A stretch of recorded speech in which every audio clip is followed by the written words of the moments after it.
Hello friends, welcome to গল্পের রামধনু। আমি সন্দীপা ফিরে এসেছি আশাপূর্ণা দেবীর আরেকটি উপন্যাস নিয়ে। গল্প শুরু করার আগে শুধু একবার মনে করিয়ে দিতে চাই, যারা আমার গল্প পাঠ শুনতে পছন্দ করছেন তারা প্লিজ আমার চ্যানেলটি সাবস্ক্রাইব করে আমার পাশে থাকবেন এবং উৎসাহ দিতে লাইক, শেয়ার, কমেন্ট করতে ভুলবেন না। তাহলে শুরু করা যাক আজকের গল্প, শ্রীমতী আশাপূর্ণা দেবীর লেখা অলয় আদিত্যের ইচ্ছাপত্র রহস্য। বোম্বাইয়ের সাগরিকাকুঞ্জর বাসিন্দা বিশিষ্ট বাঙালি ব্যবসায়ী অলয় আদিত্যর আকস্মিক জীবনাবসান। মধ্যরাতে ঘুমের মধ্যে হৃদরোগে নিঃশব্দ মৃত্যু। বেশ বড় বড় হেডিং দিয়ে খবরটা প্রকাশিত হল 2রা আশ্বিন 1401, ইংরাজি 12ই সেপ্টেম্বর 1994। সোমবারের সকালে প্রায় প্রতিটি বাংলা, ইংরাজি, কোনো কোনো হিন্দি দৈনিকেও, কোনো কোনো কাগজে হয়তো সংক্ষিপ্তভাবে কেবলমাত্র খবরটুকুই, কোনো কোনো কাগজে হয়তো ঈষৎ বিশদভাবে, কোনো কোনো কাগজে হয়তো অলয় আদিত্যের ছবি সহ। তবে খবর একই, না কোনো আততায়ীর হাতে নিহত হননি তিনি। আত্মহত্যার ঘটনাও নয়, নিতান্তই স্বাভাবিক মৃত্যু। বোম্বাইয়ের বেশ কয়েকজন নামকরা ডাক্তার এসে দেখে গিয়ে একই রায় দিয়ে গেছেন, মৃত্যু স্বাভাবিক, আকস্মিক হৃৎপিণ্ডের লাফালাফির ফল। তাছাড়া অস্বাভাবিক মৃত্যুর কোনো প্রশ্নই ওঠে না। বোম্বাইয়ের ব্যবসায়ী মহলে বিশেষ নাম এই অকৃতদার বাঙালিটি ছিলেন অতি সজ্জন, সদালাপী, ভদ্র, পরহিতকারী, আত্মীয় বৎসল, এক কথায় অজাত শত্রু। স্বভাবটিও ছিল খুব খোলামেলা। কেনই বা তিনি তবে রাতারাতি নিহত হতে যাবেন বা সুইসাইড করতে বসবেন? যারা একটু বিশদে লিখেছে তাদের খবরে প্রকাশ। 72 বছরের যুবক এই অলয় আদিত্য ছিলেন অটুট স্বাস্থ্যের অধিকারী এবং চন্দ্র সূর্যের মতোই নিয়মী। আগের দিন তিনি সারা দিন নিয়মমাফিক সমস্ত কাজকর্ম সমাধা করে রাত্রি 10টার সময় স্বাভাবিক খাদ্য গ্রহণ করেছেন এবং যথারীতি তার সাগরিকাকুঞ্জের 4তলার ফ্ল্যাটে নিজের বেডরুমে ভেতর থেকে দরজা বন্ধ করে ঘুমোতে গিয়েছিলেন। তখনও না, শারীরিক বা মানসিক কোনো বৈলক্ষণ দেখা যায়নি। অন্তত তার চিরকালের পুরাতন ভৃত্য নকুর তাই রিপোর্ট দিয়েছে। দরজা বন্ধ করার আগে যথারীতি নকুরের মাথায় একটি ছোট্ট চাটি মেরে বলেছেন, যা, আজকের মতো তোর ডিউটি শেষ, এবার নিশ্চিন্তে হয়ে খেতে যা। ব্যাস, সেই শেষ। ভোর 5টায় নকুর যথা নিয়মে কর্তার বেডটি নিয়ে দরজায় নক করেছে। কোনো সাড়া পায়নি। না পাওয়ায় রীতিমতো উদ্বিগ্ন হয়েছে, কারণ এই নক করা মাত্রই দরজাটা খুলে দেন কর্তা। ইতিমধ্যেই তার ঘরের অ্যাটাচ বাথরুমে প্রাভাতিক স্নান পর্ব শেষ করে ফ্রেশ হয়েই সামনে দাঁড়ান। উদ্বিগ্ন হলেও নকুর প্রথমটা ভাবল হয়তো এখনো বাথরুমে। একটুক্ষণ অপেক্ষা করল, আবার নক করল। নো সাড়া, নো শব্দ। আশ্বিনের সকালবেলায় ঘাম ছুটে গেল নকুরের। হাতের ট্রেটা বারান্দায় পাতা টেবিলের ওপর নামিয়ে কাঁধে ঝাড়ন দিয়ে গলার ঘাম মুছতে মুছতে সবে এসে লিফটম্যানকে বলল, সাহাবকা ভাতিজা কো বোলাও। এই বাড়িরই দোতলার ফ্ল্যাটে অলয় আদিত্যের বড় ভাইপো অচ্যুত আদিত্য সপরিবারে বাস করে। কাকারই দাক্ষিণ্যে। অলয় তার বিজনেস দেখাশোনা করতে ভাইপোকে কলকাতার বাড়ি থেকে আনিয়ে রেখেছেন। সেখানে একান্নবর্তী পরিবারে একখানা মাত্র ঘরের বাস উঠিয়ে অচ্যুত এখানে রাজার হালে আছে। লিফটম্যানের মুখে নকুরের ডাক শুনেই তার হঠাৎ যেন কেমন ভয় জন্মে গেল। জানে এই সময় কাকা বারান্দায় বসে চা খান, পরনে থাকে কেবলমাত্র হাত কাটা গেঞ্জি ও পায়জামা। কিছুক্ষণ পরে তিনি অন্যের অসাক্ষাতে যোগ ব্যায়াম করেন, তারপর খবরের কাগজ নিয়ে বসেন।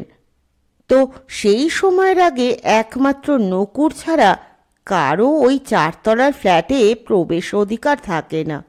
অতএব অচ্যুত হন্তদন্ত হয়ে উঠে এসে বলে, কি ব্যাপার নকুর? নকুর হতাশভাবে ইশারায় দেখায় ব্যাপারেই। কর্তা দরজা খুলছেন না। এদিকে টেবিলে রাখা চায়ে তখন সর পড়ে গেছে। দরজা খুলছেন না? না। কোনো সাড়া দিচ্ছেন না? না।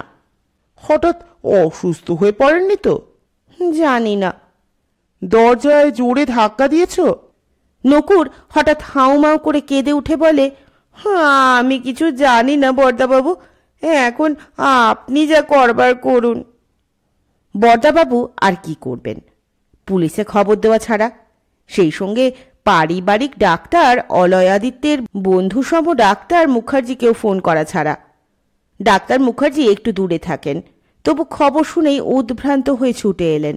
আর পুলিশ মশাইরা, তারাও খুব বেশি দেরি করলেন না, কারণ কেসটা কোন লোকের তা দেখতে হবে তো।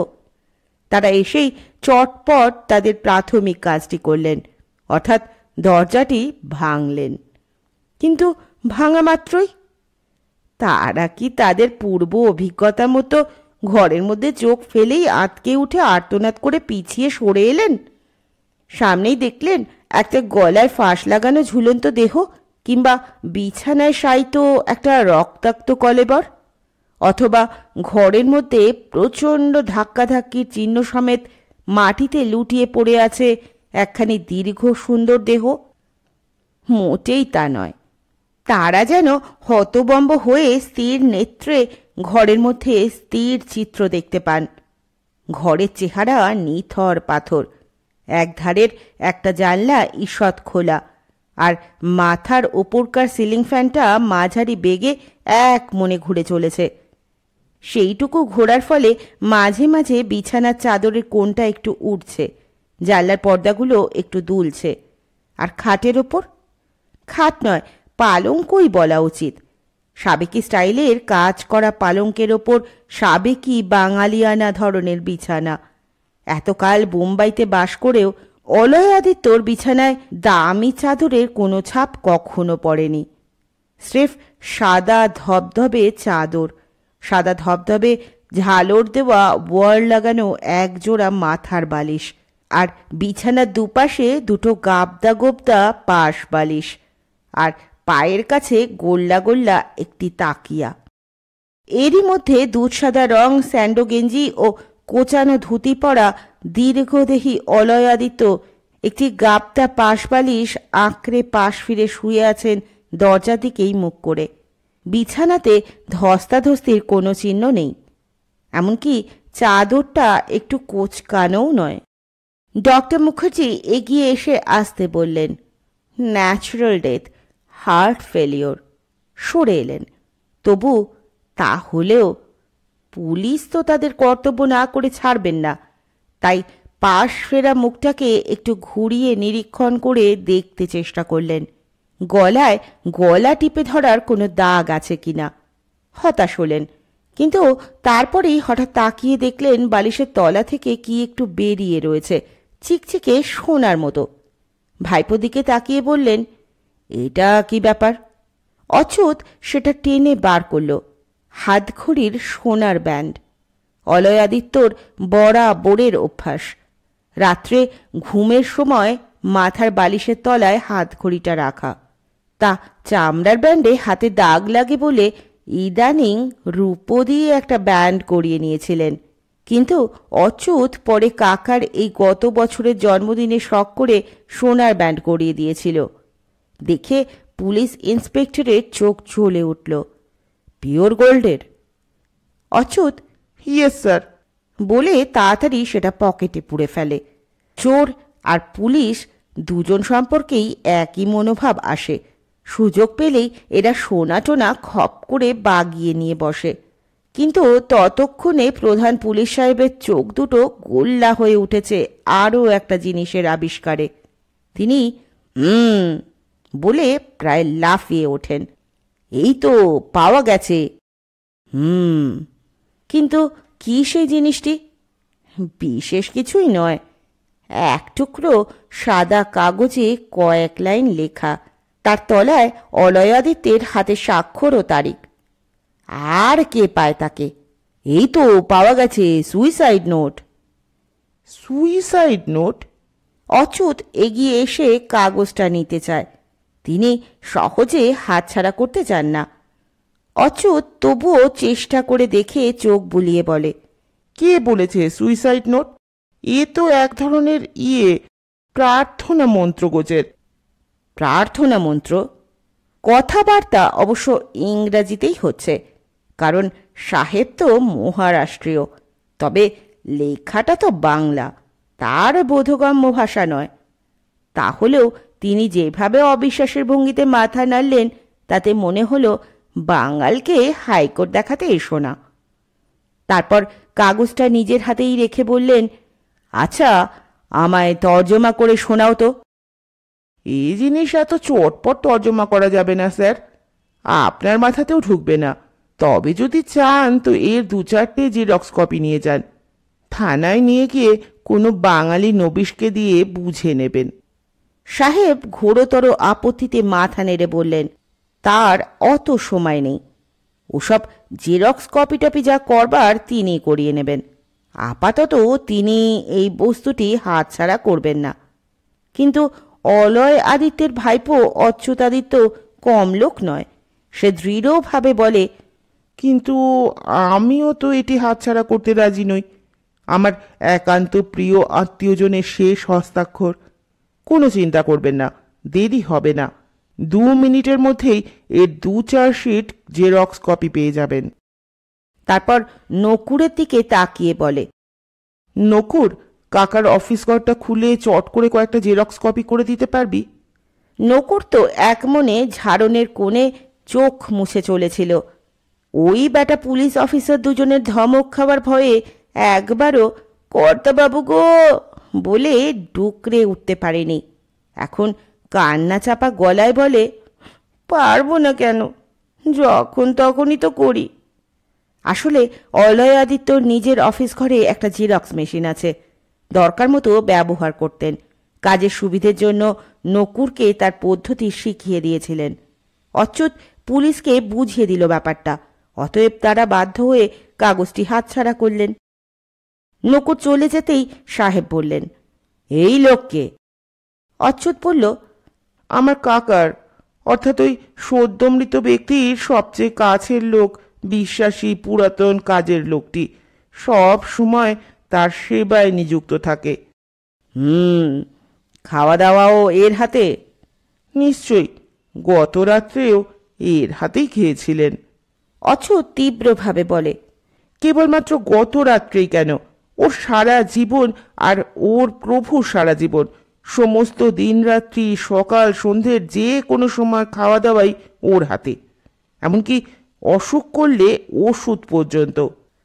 অচ্যুতের এই রুদ্রমূর্তি দেখে সাহেব একটু গুম হয়ে কি বলতে যাচ্ছিলেন। ইতিমধ্যে নকুর কাগজটার কয়েকটা জেরক্স কপি করে এনে ধরে দেয়। সাহেব আসল আর কপি দুটোকে ভালো করে মিলিয়ে দেখতে থাকেন। নকুর হঠাৎ বলে ওঠে, অত দেখছো কি সাহেব, বাংলা বোঝো? ক্যা বলতা হ্যায়?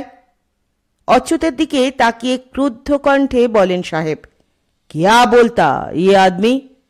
ও কিছু না, আপনি স্যার এগুলো নিয়ে যান, আপনার দফতরের কোনো বাঙালি বাবুকে দেখান গে, সে এই কাগজের মর্মোদ্ধার করে দেবে। তখন বুঝতে পারবেন এটা সুইসাইড নোট নয়। সাহেব সেটি পকেটস্থ করে বলেন, তাহলে আমরা এবার ডেড বডি নিয়ে যাওয়ার ব্যবস্থা করি। তার মানে? ছিটকে ওঠে অচ্যুত। ডেড বডি তোমরা নিয়ে যাবে মানে? বাহ, এটা আমাদের ডিউটি নয়? হোয়াট? কাহে? 5 জন বিশিষ্ট ডাক্তার রায় দিয়ে গেলেন স্বাভাবিক মৃত্যু। বলো তো আরও 25 জন ডাক্তারকে এনে হাজির করতে পারি। আমার পরমাত্মীয় প্রিয়জনের ডেড বডি তোমাদের হাতে দেব মানে? ইতিমধ্যে আমার যেখানে যত আত্মীয় আছে তাদের খবর দেওয়া হয়ে গেছে, যে পারে যত শীঘ্র সম্ভব চলে আসবে শেষ দেখা দেখতে। কথাটা সত্যি। অচ্যুতের বউ সুনিতা একবার এখানে এসে কাকার দরজা ভাঙার পরের দৃশ্যটি দেখেই নিচের তলায় নিজের ফ্ল্যাটে চলে গিয়ে একধার থেকে কেঁদে চলেছে, আর যে যেখানে আত্মীয় আছে তাদের ফোন করে চলেছে। সাহেব একটু মনোভঙ্গ হয়ে বলেন, এটা আমাদের ডিউটি। তাই যদি হয় তো যান, আপনার ওপরওয়ালার কাছ থেকে অর্ডার নিয়ে আসুন, আর তারপর আমাদের পারিবারিক আইন উপদেষ্টার সঙ্গে কথাবার্তা বলুন। এত সব ফ্যাচাং শুনে সাহেব রণে ভঙ্গ দিলেন। ঠিক হ্যাঁ বলে হাত থেকে নামানো ব্যাগটিকে হাতে তুললেন। আর নকুরটা কিনা এই সময়েই বলে উঠল, সাহেবের খুড়ো জ্যাঠা মরলেই বুঝি কাটাছেড়া করতে মর্গে পাঠিয়ে দাও? এই দিস আদমি और क्या बोलता है? ও কিছু না সাহেব, প্রভুর এই আকস্মিক মৃত্যুতে ওর মাথা খারাপ হয়ে গেছে বলে অচ্যুত সাহেবকে একটা বিদায় অভিবাদন জানালেন। সাহেবরা তিনজন গটগট ফটফট করতে করতে লিফটের দিকে এগিয়ে গেলেন। নেমে যাওয়ার শব্দ পেয়ে নকুর বলে উঠল, আপদরা বিদেয় হয়েছে। পুলিশগুলো এমন বধ হয় কেন বরদাবাবু? সবাই কি বধ হয় নকুর? কেউ কেউ হয়। যেমন অল্প বিদ্যে ভয়ঙ্করী, তেমনি অল্প ক্ষমতা ভয়ঙ্করী, বুঝলি? ও, এই ভয়ঙ্করীদের জন্য আমি একবারের জন্য ডাক ছেড়ে কেঁদে উঠতে পারলুম না গো বরদাবাবু। বলেই নকুর পরিত্রাহী ডুকরে উঠে বলে, আমাদের এ কি হলো বরদাবাবু? জানি না নকুর, আমি এখনো বুঝতে পারছি না কি হয়ে গেল। মাথা বন বন করে ঘুরছে। আদিত্য পরিবারের পুরনো কলকাতার সাবেকি বাড়ি বেনেটোলায় যখন খবরটা এসে পৌঁছল, তখন পরিবারের সকলের মোটামুটি প্রাতরাশের সময়। একতলার বিরাট দালানের মেঝে মস্ত একখানা শীতলপাটি বিছানো, তার ওপরেই পরিবারের ছোট বড় সকলের প্রাতরাশ বা ব্রেকফাস্টের আয়োজন। এটাই এদের 5 পুরুষের ট্র্যাডিশন বা ঐতিহ্য। এখানে যারা বাস করে তারা এই ঐতিহ্য মেনে চলে। নেহাত যারা ছিটকে এদিক ওদিক চলে গেছে তাদের কথা আলাদা, যেমন অলয়াদিত্য, তিনি তো বিরাট কৃতি। তবে অকৃতি অধম যারা এখানেই শিকড় গেড়ে বসে আছে, তারা এই ব্যবস্থার বদলের কথা ভাবতেও পারে না। বাড়ির বউরা যদি বা মনে মনে একটু ভাবে, ছেলেরা আদৌ নয়। অতএব তখন সকালবেলা 8টার সময় আদিত্য পরিবারের সকলেই প্রায় ওই শীতলপাটিতে সমাসীন, বাদে অদ্ভুত আদিত্য। তার পুজো পাঠ সারতে দেরি হয়, সে পরে এসে যোগ দেয়। সে জন্মাবধি একটু কম বুদ্ধিসম্পন্ন, লেখাপড়ায় এগোতে পারেনি, পুজো পাঠ বোঝে, ডাকনাম ভূতু। শীতলপাটির টেবিলে এখন কেউ কেউ বসেছেন তেল নুল মাখা মুড়ি, কাঁচা লঙ্কা, বড় বড় কাঁসার বাটি ভর্তি করে নিয়ে। পাশে কাঁসার ছোট ছোট রেকাবিতে বেগুনি, আলুর চপ, খানিকটা হালুয়া। কারো কারো সামনে বড় কাঁসার রেকাবিতে গরম গরম ফুলকো লুচি, বেগুন ভাজা, আলুর দম, 2টি করে রসগোল্লা। কারো কারো পাতের সামনে খাস্তা ভাজা, 3 কোনা পরোটা, আলু মটরের ঘুগনি, 2টো বড় বড় কাঁচা গোল্লা, সন্দেশ। তবে সকলেরই হাতের কাছে মস্ত মস্ত ফুল কাটা কাচের গেলাসে ধোঁয়া ওঠা চা। ছোটদের বিভাগে অবশ্য চা নয়, সদ্য জাল দেওয়া দুধ, এবং খাবারের পাত্রে তাদের মায়ের নির্দেশ মতো এই সবেরই কিছু। তবে টোস্ট, ডিম এসবের চিহ্নমাত্র নেই। যাই হোক, সকলেই মৌজ করে বসে। হঠাৎ দেওয়ালের ধারে রাখা টেলিফোনটা ঝনঝনিয়ে বেজে ওঠে। বাড়ির সঙ্গে সর্বদা যোগাযোগ রাখার জন্য অলয় এটি করিয়ে রেখে গেছেন বহুকাল আগে।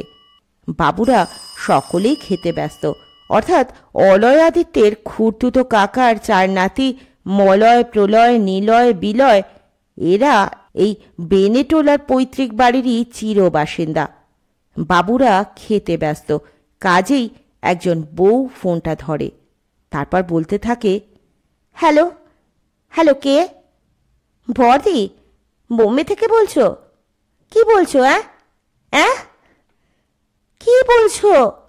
ওরে বাবা, হো গো, তোমরা কেউ এসে ধরো না, আমি বুঝতে পারছি না কি বলছে বর্দি। আমার গা কাঁপছে। তখন খেতে খেতেই উঠে আসেন একজন, বলে ওঠেন, হ্যালো, কে বৌদি? কি বলছো? জেঠু নেই? আমাদের জেঠু রাত্রে ঘুমের মধ্যে? যদি শেষ দেখা দেখতে যাই তো এক্ষুনি। কি বলছো? বড়দা ইন্ডিয়ান এয়ারলাইন্সের সঙ্গে ব্যবস্থা করে রাখছে, যতজন ইচ্ছে যাই। টিকিট পাওয়ার অসুবিধে হবে না? নিজেদের কোনো খরচাও লাগবে না? ও, তাহলে তো বাড়ি শুদ্ধ সবাই, মানে জেঠুকে, জেঠুর মরদেহটি একবার শেষ দেখা দেখতে। কি ভালোই না বাঁচতেন উনি সবাইকে। আহা, তাহলে এক্ষুনি যত শিগগিরই পারি। আহা, বলছো তো রাতে ঘুমের মধ্যে মারা গেছেন। এখন বেলা 8:30। তো আমাদের পৌঁছতে পৌঁছতে ডেড বডি পচে উঠবে না? কি বলছো? পার্লারে রাখা হবে? ও আচ্ছা, তাহলে তো এই প্রস্তুত হচ্ছি সবাই। আচ্ছা, রাখছি। রিসিভারটা নামিয়ে রাখে। এটি ধরেছিল মেজ ভাই প্রলয়। সত্যি বলতে খবরটা আদ্যপ্রান্ত শুনে তার চোখে মুখে যেন পুলক ছিটছিল। জেঠু বললেন, সেটা অবশ্য একটা দুঃখের কথা, কিন্তু মানুষ তো মরবেই একদিন। কেউ তো আর অমর বর নিয়ে আসেনি। কোটি কোটি টাকা রোজগার করলেও মরণকে আটকানো যায় না। তাহলে বাকি সবটাই তো আহ্লাদের। বরাবর জেঠুর, হ্যাঁ, এদের সবাইয়ের কাকা নয়, জেঠুই। বোম্বাইয়ে সাগরিকা কুঞ্জর স্বর্গীয় শোভা সৌন্দর্যের কথা শুনেই এসেছে, কখনো চোখে দেখবার সুযোগ ঘটেনি। বড়দা বড় বৌদি সারা জীবন রাম রাজত্ব করে চলছে। এক ধাপ দূর হলেও তারাও তো অলয়াদিত্যের ভাইপো। তো এখন যদি হঠাৎ সপরিবার উড়োজাহাজে চেপে সেই সাগরিকা কুঞ্জে হাজির হতে পারার সুযোগ এসে গেল, আহ্লাদ হবে না? তবে অবশ্য কণ্ঠে আহ্লাদের চিহ্নটি গোপন করতে হয়।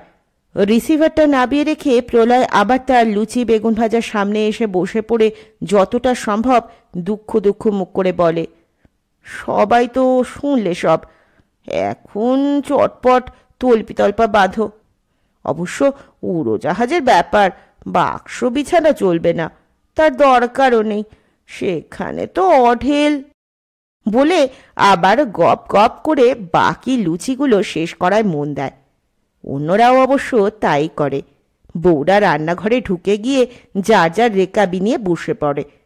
জেঠু মরায় অসহ্য হয়ে পড়ল মনে হচ্ছে, তাই এসব তো কোনো অসাধ্য নয়। কিন্তু একজন এত কাণ্ডর কিছুই টের পায় না। সে হচ্ছে অচ্যুতের ছোট ভাই অদ্ভুত। ছেলেবেলা থেকেই ছেলেটা একটু জড় বুদ্ধিমতো, লেখাপড়াতেও এগোতে পারেনি। ঝোঁক ছিল সংস্কৃতে, তাই কিছুটা পড়েছে। কাজকর্ম কিছু করে না, বিয়ে টিয়েরও প্রশ্ন নেই। সারা সকালটা বাড়ির যে গৃহদেবতা রাধাকৃষ্ণ তার সামনে বসে পুজো পাঠ করে। তারপর সকলের শেষে চা খেয়ে বাংলা খবরের কাগজখানা নিয়ে বাড়ির সামনে খোলা রোয়াকে নিয়ে বসে। উত্তর কলকাতার দিকে গলির মধ্যে এখনো এরকম খোলা রোয়াকওয়ালা বাড়ি আছে কিছু কিছু, বসে থাকে আর সামনে দিয়ে পথ চলতি লোকেদের ডেকে ডেকে বলতে থাকে, আজকের খবর দেখেছেন? গলির বাড়ি, পথ চলতি সকলেই চেনা। কেউ বাজার করতে ছুটছে, কেউ দুধ আনতে ছুটছে, কেউ বা নাতি নাতনিকে স্কুলে পৌঁছে দেওয়ার জন্য তোড়জোড় করছে। পাড়ার ভূতবাবুর কথায় কে বা কান দেয়? তাতে কিন্তু ভূতর কোনো মান অপমান নেই। একসময় ভাত খাওয়ার ডাক পড়লে উঠে এসে খায়, খানিক ঘুমোয়, তারপর উঠে পড়ে, বাড়ির বাচ্চা কাচ্চাদের সঙ্গে একটু গাল গল্প করে, আবার সান্ধ্য পুজোয় বসে পড়ে ঘণ্টা তিনেকের মতো। এই তার সাধারণ দিনের ছবি। যখন পুজোর ঘরে থাকে তখন সে একদম বাহ্য জ্ঞান শূন্য হয়ে যায়, কাজেই এখানের কথাটা তার কানে পৌঁছয়নি। কিন্তু বাড়ির পুরনো রাঁধুনি ঠাকুরন বুড়ি বামন্দি পুজোর ঘরে এসে ভাঙা ভাঙা কান্না কান্না গলায় ডাক দেন, ও অভূত খোকা, আর ঠাকুর ঘরে বসে ঘণ্টা নাড়া চলবে না বাপ, উঠে এসো, তোমাদের অসৌচ ঘটেছে। ঠাকুর ছোঁয়া নাড়া চলবে না। ঘর মোছামুছি আমি পরে করে দেব। ভূত খোকার কানে অবশ্য এত কথা পৌঁছয় না। সে চরণামৃতের বাটিটা হাতে নিয়ে বেরিয়ে আসতে আসতে বলে, কি বামুন্দি, চেঁচামেচি করছো কেন? এখন এই চরণামৃতটুকু এক ফোঁটা করে বাড়ির সকলের মাথায় ছোঁয়ানো তার কাজ। গঙ্গা জলে দূষণ বলে কেউ আর ইদানিং মুখে দেয় না, অতএব মাথায়। বামুন ঠাকুরন টুকরে উঠে বলেন, চেঁচাচ্ছি কি সাধে বাবা, তোমাদের যে মহা সর্বনাশ হয়ে গেল। তোমাদের বোম্বাইয়ের খুড়ো কাল রাতে গত হয়েছেন। ভূত কাউকে সামনে দেখতে না পেয়ে সব চরণামৃতটুকু নিজের মাথায় ঢেলে হাত বুলোতে বুলোতে অবাক হয়ে বলে, কি কি হয়েছেন? গত হয়েছেন গো, মানে মারা গেছেন। হ্যাঁ, তার মানে? ভূতু প্রায় ছিটকে উঠে বলে, আমায় না বলে কয়ে গেলেই হলো। আহা, বলবার কইবার সময় কোথায় পেলেন বাবা? সহজ মানুষ, রাতে খাওয়া দাওয়া করে ঘুমিয়েছেন, ঘুমের মধ্যেই সব শেষ। হাতের বাটিটা আছড়ে ফেলে দিয়ে ভূতু হঠাৎ দুমদুম করে নিজের বুকে ধাঁই ধপাধপ কিল মারতে মারতে বলতে থাকে, ওগো, আমি কেন ঘুমের মধ্যে মরলুম না? আমি একটা মিথ্যে মানুষ। তোমরা আমায় এক্ষুনি উড়োজাহাজে তুলে দিয়ে এসোগে। আমি কাকার মৃতদেহটাও অন্তত দেখি গিয়ে একবার। বামুন্দি সান্ত্বনার গলায় বলে, তোমায় একা কেন বাবা? বাড়ি শুদ্ধ সবাই এক্ষুনি উড়োজাহাজে চাপতে যাচ্ছে দেখতে যাওয়ার জন্য। তোমাকেও সঙ্গে নিয়ে যাবে। এখন একটু কিছু মুখে দিয়ে ঘরে গিয়ে শুয়ে পড়োগে, সময় হলেই ডাকবে ওরা। কি একটু কিছু মুখে দিতে হবে? কাকা মরে গেলেন আর আমি খেতে বসবো? বামুন্দি এগিয়ে এসে বলেন, অনেক কিছু তো খেতে বলছি না বাবা, অন্তত ঠাকুরের পেশাদি মিছরির পানাটুকু গলায় ঢেলে নাও, আমি এনে দিচ্ছি। ব্যাস, আর কি? ঘরে গিয়ে এক মনে কেঁদে চলে ভূতু, ও কাকা, কাকা গো।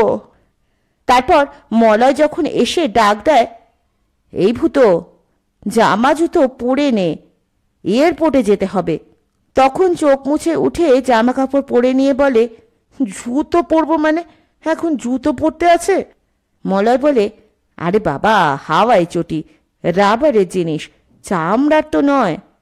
সবাই পড়েছি, ওতে দোষ নেই। ভূতু গম্ভীরভাবে বলে, আসলে জুতো ত্যাগ করার কথা নয়, ত্যাগ করার কথা পাদুকা। ও তোমার রাবারেরও তো পাদুকাই। তো কি আছে, কটা দিন খালি পা থাকলে কি ননির পা গলে যাবে? হেঁটে হেঁটে বোম্বাই যেতে হচ্ছে না তো। তারপরই বাড়ির সামনে সারি সারি 3টে ট্যাক্সি দেখে এবং তাতে চড়ে বসবার জন্য জনসমাবেশ দেখে হাঁ করে তাকিয়ে বলে, এ তো সবাই বোম্বে যাচ্ছে। যাবে না তোমার একার কাকা? আমাদের জেঠু না? আমাদের স্বাদ হয় না শেষ দেখা দেখার? আহা, তা বলছি না, বলছি এতজন যাওয়া হচ্ছে, কাকা নেই, কে আদর যত্ন করবে? এখন কি এটা আদর যত্ন খাওয়ার সময়? মলয় প্রলয় নিলয় বিলয় একসঙ্গে খিচিয়ে ওঠে। ভূতু আর কিছু বলে না। একটা ট্যাক্সিতে উঠে জানলার ধারে বসে পড়ে, রাস্তার দিকে ঘাড় ফিরিয়ে। উড়োজাহাজ যথা নির্দিষ্ট সময়েই ছাড়ে এবং যথাসময়েই বোম্বাই এয়ারপোর্টে গিয়ে নামে। তারপরেই এই আদিত্য বাহিনীকে নিয়ে যায় অলয় আদিত্যের ব্যবসা সংক্রান্ত বিরাট একটি লাক্সারি বাস। নিতে আসে নকুর। আগে থেকেই অচ্যুত আর তার বড় বউ সুমিতা ঠিক করেই রেখেছিল, ওই বেনেটোলা কোম্পানিকে তাদের নিজস্ব দোতলার বিরাট ফ্ল্যাটটা সম্পূর্ণ ছেড়ে দেবে। তারা তো এখন এই কাকার ফ্ল্যাটেই থাকতে বাধ্য হচ্ছে, নানা দরকার। অবশ্য ভূতু তাদের সঙ্গে থাকবে। সে হচ্ছে অচুর নিজের একমাত্র ভাই। নকুরের হেফাজতে তাকে দিয়ে অচু স্বস্তিতে আছে। নীরব ছেলেটা কখন খেলো কখন শুলো কেউ লক্ষ্য করেনি। তা দোতলার ওই ফ্ল্যাটটিও বিরাট বৈকি। 3খানা বেডরুম, 1খানা গেস্ট রুম, একটা বক্স রুম, প্রকাণ্ড ডাইনিং স্পেস, দুটো বাথরুম, 2টো বারান্দা, তাছাড়া কিচেন স্টোর, এ কি সোজা? বেনেটোলা কোম্পানি যেভাবে বসবাস করে তার পক্ষে এ তো রাজস্বই ব্যাপার। নকুর ওদের সব দেখিয়ে শুনিয়ে দিয়ে বলে গেল, আপনারা একটু ফ্রেশ হয়ে নিন, জল খাবার পাঠিয়ে দিচ্ছি। তারপর আর কি, ফ্রেশ হয়ে নিয়ে তারা যখন গদিয়ান সোফায় এসে বসলেন, এসে গেল থালা থালা ফল, মিষ্টি, ছানা, গেলাস গেলাস শরবত। এরা তো হতবম্ব। এ কি এত! বড় বৌদি বলে দিলেন সারাদিন কিছু খাওয়া হয়নি, খেয়ে দিয়ে বিশ্রাম করুন। আবার ফিরে দাঁড়িয়ে বলে গেল নকুর, বর্দাবাবু বলে দিলেন আপনাদের চার দাদাবাবুর বিশ্রাম করা হবে না, বর্দাবাবুর সঙ্গে বার্নিংহাটে যেতে হবে। তা দাদাবাবুদের হবে তো হবে, বৌদিবাবুদের তো নয়। তারা তাদের সাকুল্যে গোটা 12-14 নানা বয়সের বাচ্চা কাচ্চা নিয়ে আরামের বিছানায় শুয়ে পড়লেন। বিছানা এত আরামেরও হয়? আবার বড় বড় জোরালো আলোগুলো হঠাৎ নিভে গেল।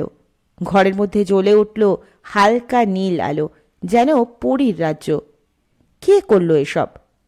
এর ব্যবস্থা ঘরের বাইরে থেকেই হয়। যার করবার সে ঠিকমতো সময় করে দেয়। ছোট বউয়ের বড় মেয়েটা 3 বছরের টুম্পা মায়ের গলা ধরে শুয়ে পড়ে চুপি চুপি বলে, মা, বুড়ো দাদু মরে গিয়ে আমাদের খুব মজা হয়েছে না? মা শিউরে উঠে বলে, এই চুপ চুপ, খবরদার এমন কথা মুখে আনবি না। বলতে আছে উনি মারা গেলেন, আমাদের কত দুঃখ হলো। ও দুঃখ? মেয়েটা আর একটু নড়ে চড়ে মাথার বালিশটা লোফালোফি করে বলে, এইখানেই থেকে যাব আমরা, আর সেই পচা বাড়িটায় ফিরে যাব না। এখানে কি চমৎকার বাগান, তুমি যদি দেখতে মা, রোজ আমাদের ওই বাগানে খেলা করব কেমন? মা বলে, আচ্ছা আচ্ছা, এখন ঘুমোও তো, কত রাত হয়েছে দেখছো।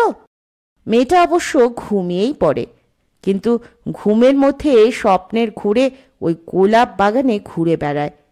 তাদের বেনে পুকুরের গলির মতো ফুলগাছ তো দূরস্থান, একটা আগাছাও জন্মায় না। আর 3টি মা তাদের ছোট ছোট ছেলে মেয়েদের সঙ্গে চুপি চুপি কিছুক্ষণ কথা বলে ঘুমিয়ে পড়ে। আর বাবুরা, অর্থাৎ মলয়, প্রলয়, নিলয়, বিলয়, তাদের তো চলে আসতে হয়েছে বড়দার কাছে জেঠুর সৎকার সম্পর্কে ব্যবস্থা জানতে। বেনেটোলা কোম্পানিকে নিজেদের ফ্ল্যাটে পাঠিয়ে দিয়েই সুনিতা অচ্যুতকে বলে ওঠে, এতজন যে আসবেন তা ভাবেইনি। সে যাক, এসেছেন ভালোই, কিন্তু কি একখানা দারুণ ভুল হয়ে গেছে, আসল লোকটিকেই খবর দেওয়া হয়ে ওঠেনি। অচু বলল, আসল লোক? কেন, কাকার প্রাণের পিসি নিত্যলীনা দেবী, তিনিই তো কাকার সব। একদম সমবয়সী এই পিসিটি যেমন ছেলেবেলার খেলার সাথী ছিলেন কাকার, তেমনই একাধারে গার্জেন, গুরু, প্রেরণা কি নয়। আর তার কথাই কি না ভুলে যাওয়া হলো। অচ্যুত বলে, ভুলে যাব কি বলো, যে মুহূর্তে পুলিশের দরজা ভাঙলো তারপরেই ভেতরের দৃশ্যটি দেখে ব্যাপার বুঝে ফেলেছিলাম। সেই মুহূর্তে তো ও ঘরে সরে গিয়ে পিসদিদার হরিদ্বারের গুরুধাম আশ্রমে ফোন করেছিলাম। তো ওই আশ্রমের ভাইস প্রেসিডেন্ট মশাই জানালেন নিত্যলীনা দেবী আজ মাস দেড়েক আশ্রমে নেই। কেদার বদ্রী হয়ে গঙ্গোত্রী, যমুনোত্রী, গোমুখী না কোথায় কোথায় যেন ঘুরছেন। স্থায়ী কোনো ঠিকানা জানা নেই, খবর দেওয়ার উপায় নেই। তো আশ্রমের অফিসে খবরটা জানিয়ে রাখুন, তাই জানিয়ে রেখেছি।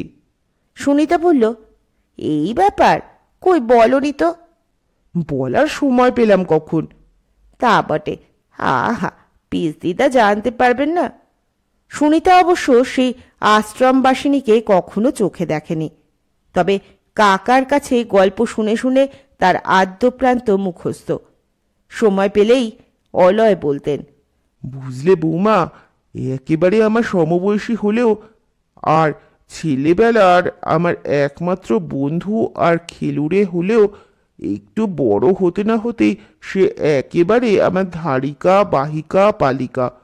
সম্পর্কে জোরে কি শাসন! এই অলো, রোদে রোদে ঘুরবি না। এই অলো, পড়া ফাঁকি দিয়ে খেলবি তো তোর কি শাস্তি করি দেখিস।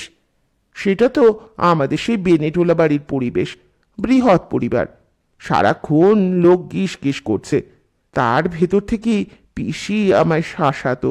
দেখ আলো, তোর মা নেই বলেই তোর জন্য আমার এত দায়িত্ব, নইলে তো বই যেত। কিন্তু এখন তো তা বললে চলবে না। এ বাড়িতে ছোট কাকা মেজ কাকার যেসব অকাল কুষ্মাণ্ড বংশধরগুলো আছে, খবরদার তাদের সঙ্গে মিশবি না। বুঝলে বৌমা, আমি বলতাম ওরা তো ভাই, না মিশলে। পিসি বলতো, ভাই তো মাথা কিনেছে, কেন তোর নিজের দাদাটা নেই? তার গুণের তুলনা আছে? দাদা কি আমার সমবয়সী? নয় তো নয়, সমবয়সী হলেই সব হলো। দাদাকে আদর্শ করবি। আবার বলতো, এই বেনেটোলার বাড়িটা যেন আলসে কুড়েদের স্বর্গ। এরা জানে শুধু কোনো মতে খেয়ে পড়ে দিনগুলো কাটাতে পারলেই হয়ে গেল, তাতেই জীবন সার্থক। তা বাপ ঠাকুরদার রেখে যাওয়া এই বাড়ি আর দেশের বাড়ির জমি জমার আয় থেকে চলেও যায় তো সকলের। নিজেরা যা যৎসামান্য রোজগার করে সে তো নস্যি। সুনিতা অবাক হয়ে দেখত, পিসির কথা উঠলেই কাকা যেন তুবড়ি। বুঝলে বৌমা, পিসি বলতো, দেখ হলো, এই পৃথিবীটাকে দেখতে হয়, প্রাণপণে মানুষ হওয়ার চেষ্টা করতে হয়।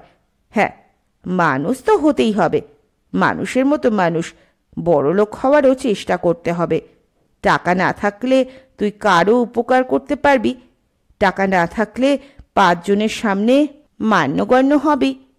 টাকা রোজগার করা শুধু নিজের আরাম আয়েশ বিলাসিতার জন্য নয়, সবাইয়ের জন্য।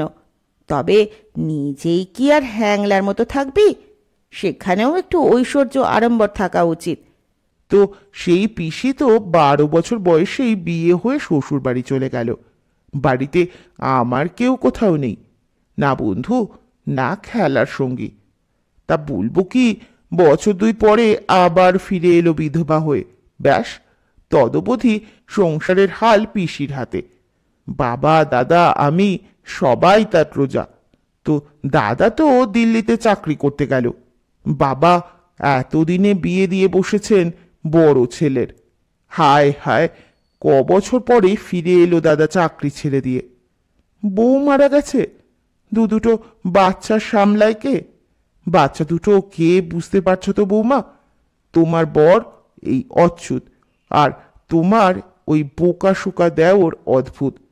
তাদেরও দেখাশোনা করেছে পিসি, তবে ওরা বড় হয়ে উঠতেই বলল, না, আর নয়, আর সংসারের মায়ায় পড়ে থাকা নয়। অবশ্য ছিল, আমার বাবা যতদিন বেঁচে ছিলেন, তারপরে আর নয়, সোজা হরিদ্বারে গুরু আশ্রমে। তো ততদিনে আমি তো এই বোম্বে এসে রীতিমতো গুছিয়ে বসেছি। দেখে শুনে খুব খুশি পিসি। তবে গুছিয়ে এসে বসার আগের এই ঘটনা তোমায় বলি বৌমা। ব্যবসা করার স্বাদ, অথচ হাতে নেই একটা পয়সা।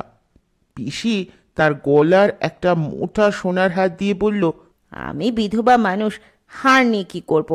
তুই এটাকে বেচে যদি কিছু সুবিধে করতে পারিস দেখ। আমার তো খুবই লজ্জা হচ্ছিল, নিতে চাইনি। রেগে বলল, তার মানে তুই আমায় পর ভাবিস? ঠিক আছে, জন্মে নারী। শেষে অনেক খোসামত করে রাগ ভাঙানো। পিসি বলল, তুই যদি জীবনে সফল হতে পারিস সেটাই হবে আমার মস্ত পাওয়া, আর তোরও পিসির ঋণ শোধ। ব্যাস, সেই পিসি একবার বলেছিল। বলছিস যে বিয়ে করবি না, বুড়ো হলে তোকে দেখবে কে? আমি বললাম, কুচি খোকা নাকি যে দেখতে হবে? এই তো দাদা বিয়ে করেছিল, বউ থাকলো, ছাড়ো কথা, নকুড়ি আমায় দেখবে। তো সত্যি সেই নকুড়ি সারা জীবন দেখাশোনা করে এলো। পিসিকে খবর দেওয়ার চেষ্টা হয়েছে জেনে সুনিতা স্বস্তি পেল। ততক্ষণে বেনেটোলা কোম্পানির জন্য খাবার টাবার পাঠানোর ব্যস্ততা। মলয় প্রলয় নিলয় বিলয় ডাক পেয়ে কাকার ফ্ল্যাটে আসতেই অচ্যুত বলল, এই দেখ, ঠিক করেছি রাত 12টার মধ্যেই সৎকারের ব্যাপারটা সারতে যেতে হবে। কারণ রাত 1টা বেজে গেলেই তো, যদিও বিলেতি মতে তবু একটা তারিখ তো পার হয়ে যায়, তার চেয়ে এখনই বেরোতে হবে আমাদের।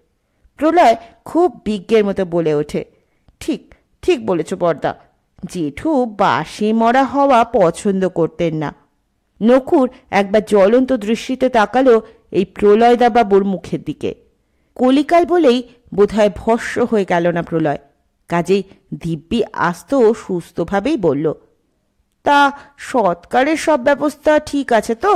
চন্দন কাঠ, গাওয়া ঘি, কত মন চন্দন কাঠ লাগবে, কটিন ঘি? অচ্যুত গম্ভীরভাবে বলে, এটা কলকাতা নয় পুলু, এখানে ওসব চলে না, বিদ্যুৎ চুল্লিতেই দাহ হবেন। আহা, অমন মান্যগণ্য মানুষটার শুধু এখানে মরা শাস্তিতে এমন সৎকার হবে? অচু আরও গম্ভীরভাবে বলে, এখন দেশের সব মান্যগণ্য লোকেরই এই ব্যবস্থা চালু। যাক, আর দেরি করা নয়। দেরিতে আর কি আছে? সিঁড়িতে নামার কষ্ট পর্যন্ত নেই। লিফট থামল। সামনেই দাঁড়ানো বিরাট দুখানা গাড়ি। যাবে অচু এবং ওই চার ভাই এবং নকুর। মেয়েরা কেউ যাবে না। ভুতুর কথাও ভাবেনি কেউ। সবাই ভেবেছিল সে বোধহয় শরবত খেয়ে ঘুমিয়ে পড়েছে। দেখা গেল ভুতু একখানা গাড়ির মধ্যে ঢুকে আছে জানলার ধারে। আরে, তুই যাবি? তবে চল। তা সবাই গেল এবং কাজ সমাধা করে ফিরল। গাড়িতেই ঠিক হলো আগামীকাল সকালে ট্রেনেই সকলে মিলে কলকাতায় ফিরে যাওয়া হবে। কারণ শ্রাদ্ধ কার্যটি হবে অলয়ের পিতৃভিটে বেনেটোলার বাড়িতেই। তা কাজ তো বিরাট। গঙ্গামার্কা চিঠি ছাপানো থেকে হাজারখানেক বাড়িতে নেমন্তন্ন করতে যাওয়া, তাছাড়া পুজো টুজোর ব্যাপারে কত কি, একবেলা সময়ও নষ্ট করা হবে না। এইসব ব্যবস্থার পর শেষ রাতে স্রেফ ভোর বললেই হয় সবাই একটু শুয়ে পড়ল। কিন্তু সুনিতা শুয়ে পড়ল না। তার হঠাৎ মনে পড়ে গেল, আহা, কাকার বালিশের তলা থেকে আবিষ্কার করা সেই কাগজের টুকরোটার তো পাঠোদ্ধার হয়নি। পুলিশের লোক যেটাকে সুইসাইড নোট বলে টানাটানি করছিল, এবং সেই বিশ্বাসেই তার জেরক্স কপিটা নিয়েও গেছে।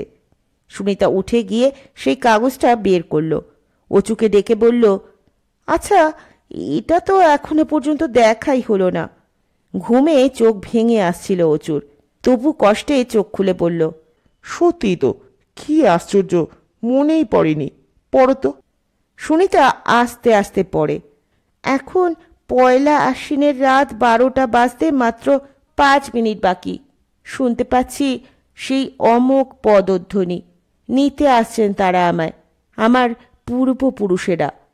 আর মাত্র 4.5 মিনিট, তারপর আমি মিলিত হব তাদের সঙ্গে। এই তো দরজার কাছে এসে গেল পায়ের শব্দ। এই লেখাটা কি লৌকিক? অচু বলে, তুলে রাখো, তবে ভাবছি কাকার ঘরের নিজস্ব ড্রয়ারটা একবার দেখা দরকার। হয়তো কাকার নিজস্ব কোনো দরকারি কাগজপত্র আছে। সকাল হতেই এসে খুলল ড্রয়ারটা। হ্যাঁ, দরকারি কিছু কাগজপত্রই রয়েছে, যেমন ব্যাংকের পাসবই, কয়েকটা বিমা কোম্পানির রসিদ, একটি ব্যাংক লকারের নাম্বার ও সুতোয় বাঁধা একটি চাবি, চশমার পাওয়ার বদলানোর একটি প্রেসক্রিপশন। কিন্তু একদম নিচে এটা কি? একটি সিল করা খাম। সিলটা খুলতেই হলো অচুকে। দেখতে হবে ব্যাপারটা কি। দেখল কাকার নিজের প্যাডে নিজের হাতে লেখা কিছু কথা। অবাক হয়ে দেখে অচু কাকার হাতের বাংলা লেখা এমন মুক্তাক্ষরের মতো। কাকার হাতের বাংলা লেখা, কোনো লেখা অচু আগে দেখেছে বলে মনে করতে পারে না। ধীরে ধীরে পড়তে থাকে লেখাটা।